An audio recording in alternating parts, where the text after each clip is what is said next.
So welcome to the second part, where here we're going to talk more about the exterior and interior of the car.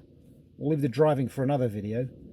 But we'll start off with the exterior, the way the car looks. Now I drive the Tourer version, which, as you know, is a marketing way of saying simply estate or station wagon, depending on where you're from. It's very well proportioned and a lot less divisive than its predecessor, the original C5, which, although it's aged well, it's always been very Marmite car, in my humble opinion.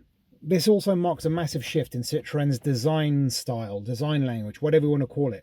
If you look at Citroen's 2000s cars, the C6, the C4, the C3, they all had a very rounded, very smooth look to them. And this C5's got those more sharper creases.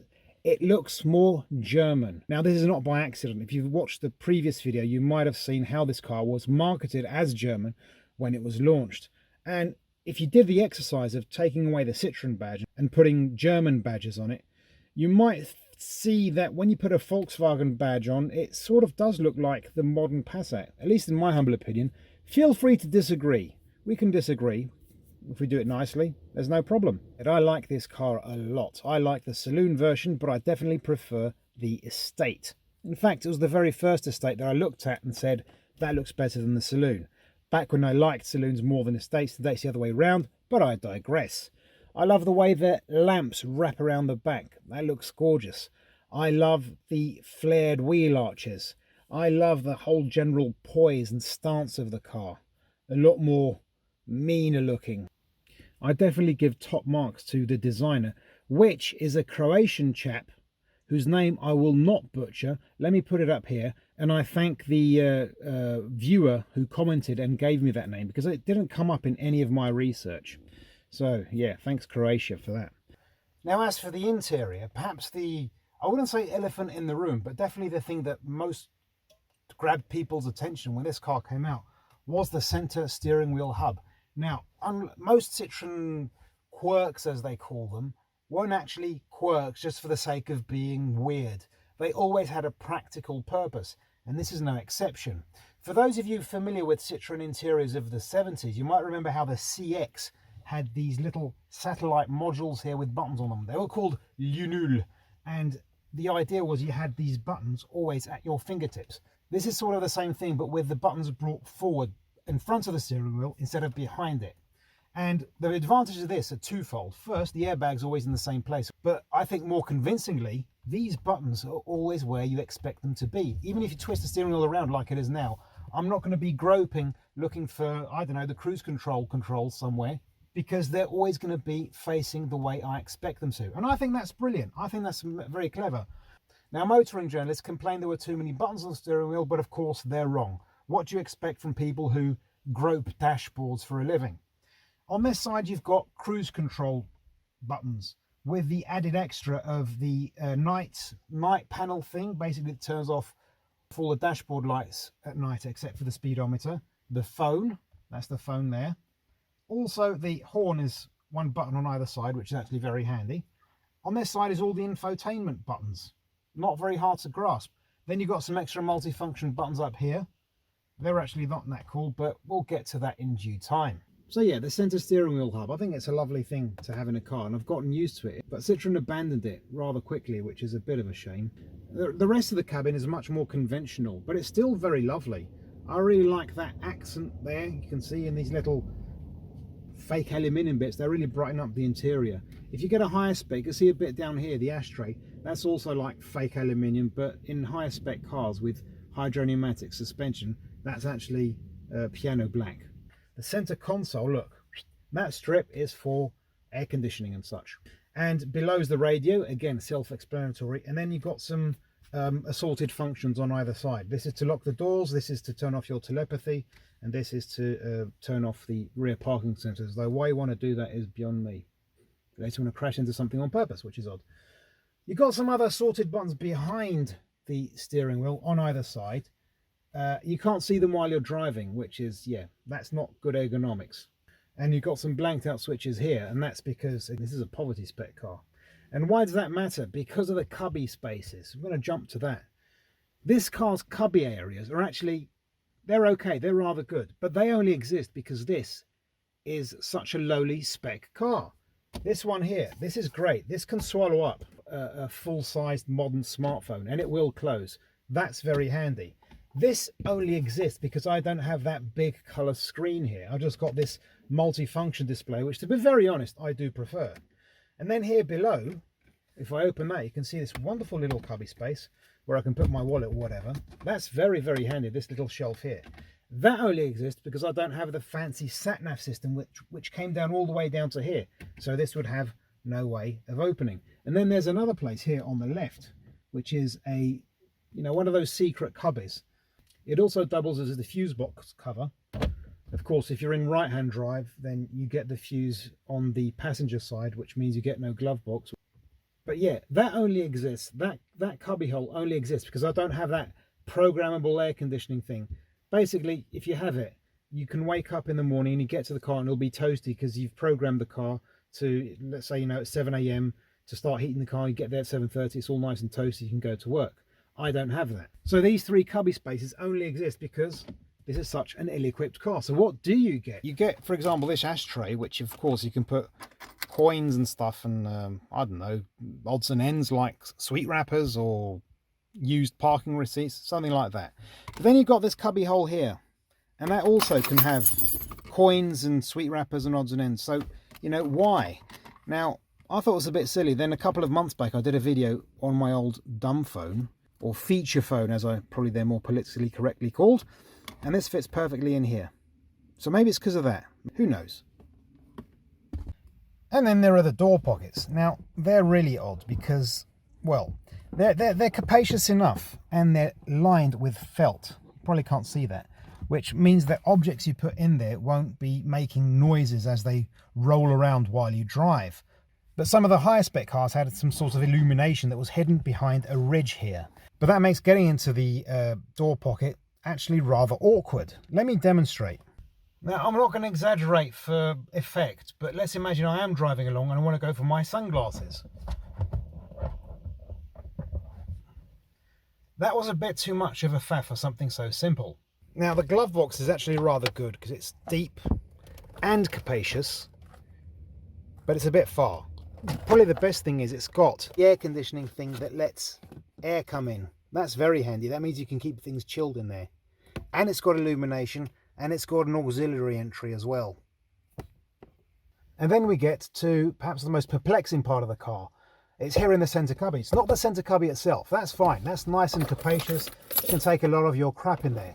It's what's in there. It's the only cup holder up front. So imagine the situation. You're driving along. Doesn't matter if it's you or someone else. Maybe someone else is here. And they say, look, I've got a bottle of water. Can I put it in your cup holder? You say, yeah, sure. Hang on just a second. You have to take out all the rubbish that's in there and just throw it in that person's lap. And then, oh, here's the cup holder. And you put it out. Now the first time, can you see that there? There's the cup holder. See how well that works. First time I tried to use it, just to try it out, I broke it because I was going like that and snap. It broke. But I don't care because I don't use it. It's in such a silly place. Imagine if you did use it. Let me imagine, look. Can you see that? Imagine me driving along.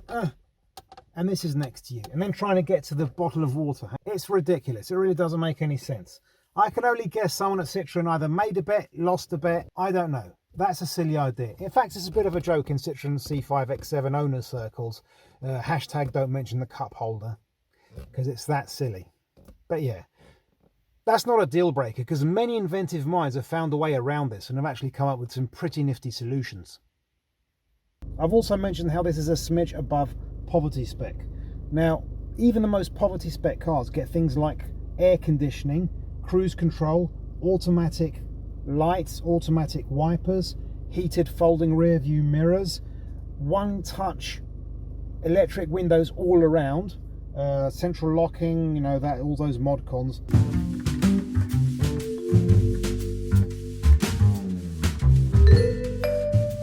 It's a brilliant package, but as I said, this is a smidge above poverty spec, so I get stuff like electrically operated memory seats, all fancy, dual zone climate control. I think the parking sensors are standard as well, but I'm not sure. And I also got a fancy paint job and some very pretty alloys.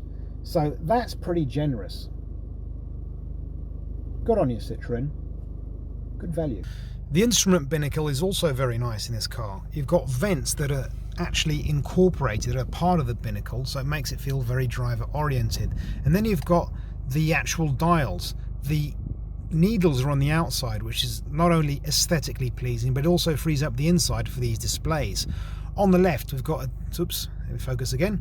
On the left, we have the cruise control information and speed limiter information, of course, and that is the coolant temperature. On the right hand side, we have our revs and we have the oil pressure. Again, something that's rare in cars these days. Below that is going to be your automatic gearbox information, but this is a manual, so I don't have that. And then finally in the middle, we've got this multi-function display. Now it's controlled by this button here. Okay, and it will scroll through two different trip computers, one with absolutely nothing if you don't want to see anything, and one that says your speed, your projected range, and the immediate fuel consumption. Now I think this is absolutely perfect. I don't like the German, especially the Volkswagen ones, where you've got an infinite amount of combinations in that central multifunction display. It's annoying. You know, please, you're the car maker, come up with the one I want to use. Also, one thing I love about Citroens, you've got just the side lights on there, dip beam, main beam in blue. How brilliant is that? That is how it should be. I do like that a lot. This center display is also lots of fun because, if I can turn the radio on, whoops, you've got these cool little icons. There's the volume icon. That's the, it doubles as pause as also as mute.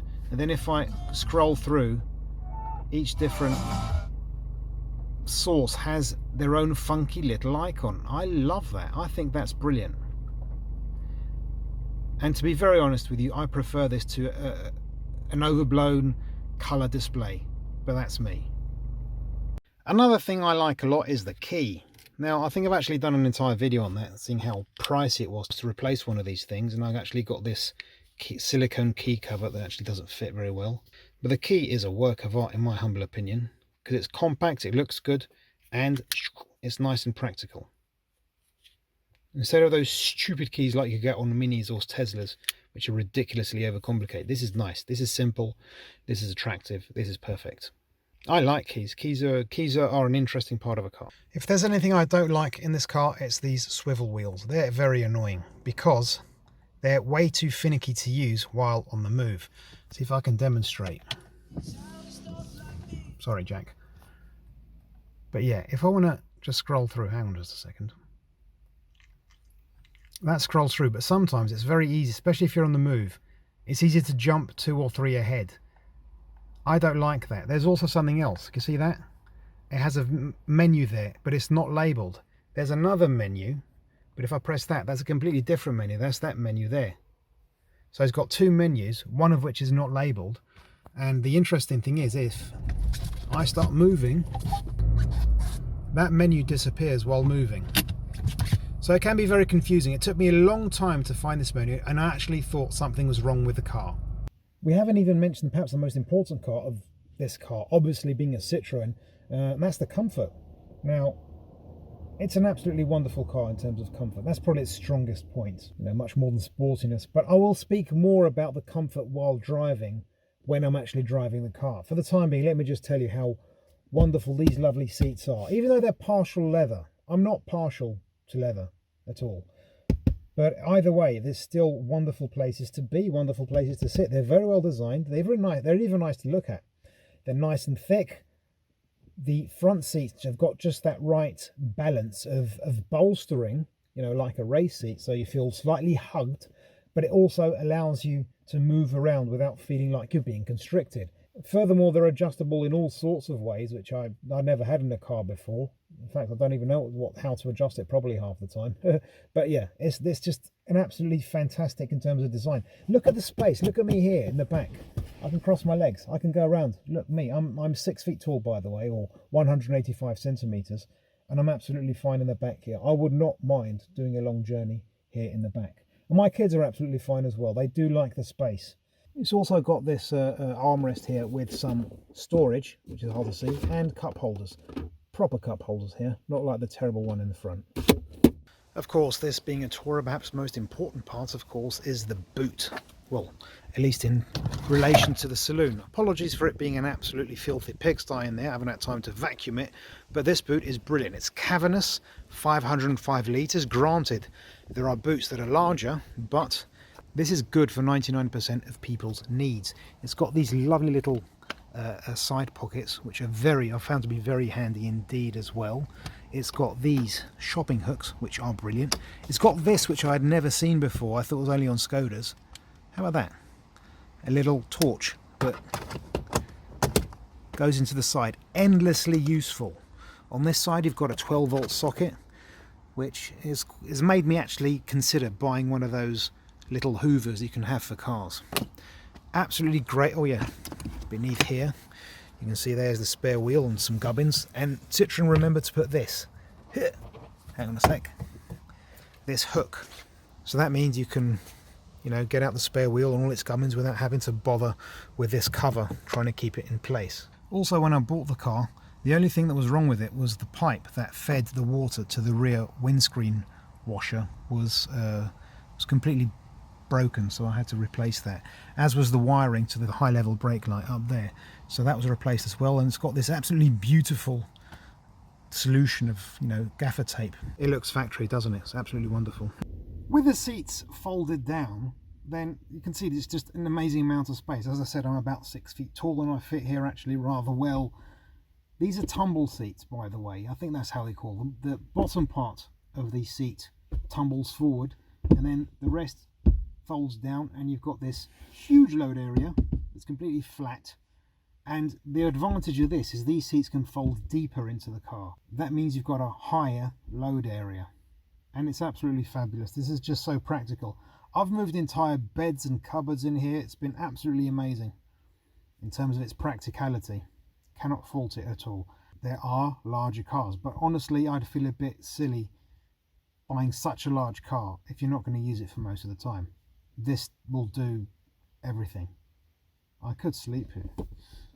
I do think I could. I haven't tried it yet, but I actually have considered many a time going camping in this thing. But of course I've got an entire family, so that's not really possible. Now, hopefully that gives you a general idea of what this car is like to sit inside, so to speak. It's a wonderfully nice place to be, if I manage to transmit that. There are lots of things that it's hard to measure. I can tell you how big the car is, how well I fit. What it feels like is something completely different. But it is just lovely. And you're watching this, you're probably a C5 owner yourself, so you know. So yeah, I think that's enough for now. I'm going to save all the driving bits for the next video. So I hope you enjoyed that, and if you did, well, the usual YouTube things, like, subscribe, share, blah blah blah blah. Give me a comment as well if you like. And you can disagree, don't forget. You might think this car is absolutely terrible. If you do, I'd like to know and why. Maybe you prefer more sporty things, who knows. It doesn't matter, we can disagree, there's no problem in that. As long as we do it nicely and respect each other's opinions, I think. Anyway, thank you very much for watching if you made it this far, and I bid you farewell.